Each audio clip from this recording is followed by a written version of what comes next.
antitrust lawsuit that I've been talking about and also posting on a couple other videos here on YouTube, so you can check those out. But before we talk about what ultimately this is going to unravel in the real estate market, and also against the agents that are and have been representing buyers, the one thing you got to think about is, for this lawsuit, this is a monumental lawsuit for the industry as a whole, and there are a lot of different ripples and repercussions here, and this is probably going to take some time because there's going to be some appeals and everything else. But where it ended yesterday, which was only I think 2 hours and 28 minutes that the jury had and ultimately took to make a decision on what the verdict was, but they basically said National Association of Realtors, Keller Williams, all these other brokerages that are large national and global brands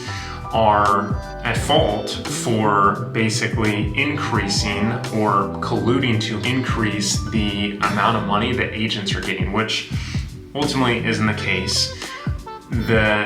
Each and every person that is represented on a transaction has either representation that they can go to the listing agent, and or they have their own representation to help them through the process. And that has been ultimately gone through years and years and years of the same exact thing. A buyer and a seller are represented by either two agents or one specific agent.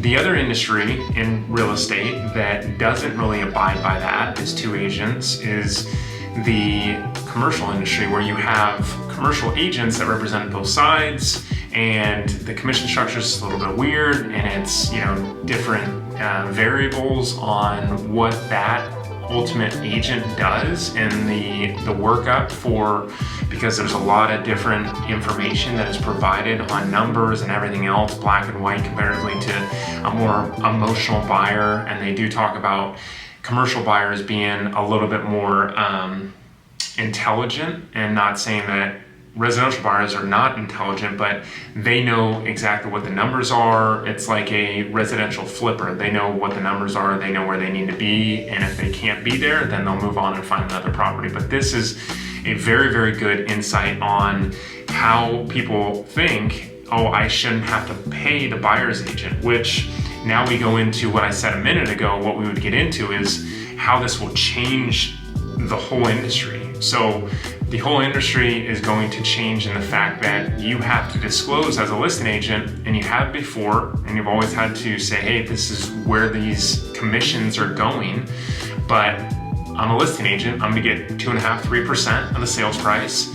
You don't have to pay a buyer's agent. But typically, my experience is when you go into and ultimately have a listing, and it's a really sought after listing, and a lot of people want to submit offers on it, and those people ultimately end up saying, hey, Peter, I want you to represent me. You'll get me a little bit of money back because we're going to reduce the commission, and then everybody's happy, seller, you, and me. But ultimately, at the 11th hour, they call their agent or a person that they know that they've used in the past, and they get representation because they feel like they will not have or not reap the benefits of being represented. And this is going to happen on a case-by-case scenario, but that's going to be the majority throughout. And if you look at National Association of Realtors, I think it's 89 or 90% of buyers are represented by a agent to get into a property, because they, especially new buyers and first-time home buyers, that is a huge subsection that they want to know exactly what's going on, have their hand held throughout the whole process.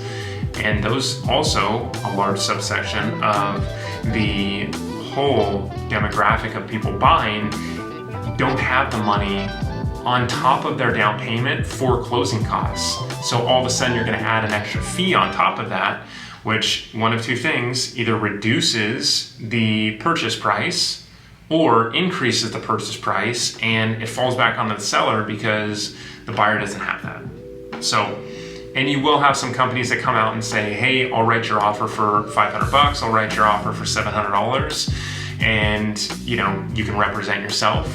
I mean, I'm sure that there's 15 companies that are already out there that are like that, waiting on the heels of this lawsuit and verdict now. But when you look at the real estate market and also going through a transaction, you'll also see the situation where the listing agent goes, hey, I'll represent both you guys, but I want some type of compensation for that because I have liability, I also have to work, and I also have to provide you detailed information on the property, not only go through the inspection with you because you're unrepresented, go through everything else, I'm gonna still get a fee, which ultimately falls back on the seller for a specific amount.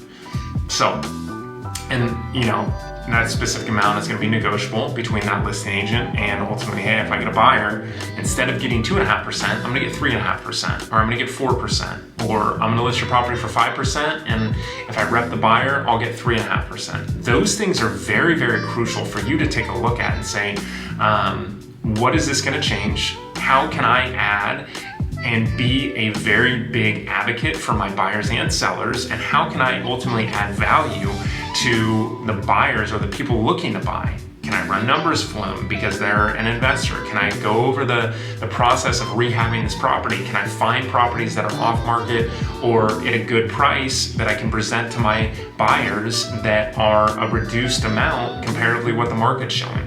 All those things go into it. So hopefully this helps. Hopefully this, goes over a lot of good information for what ultimately the industry is going to have happen. Is it's going to turn on its head, and you're going to have to figure out how to add value to your client, if that's a buyer and or seller, or if that's a buyer, you may lose a lot of them because you're not that knowledgeable. You're not able to go through the whole, ins and outs of it. So hopefully that helps. If you guys can subscribe to the channel, I would love that. And hopefully you guys get some value and enjoyment out of this channel.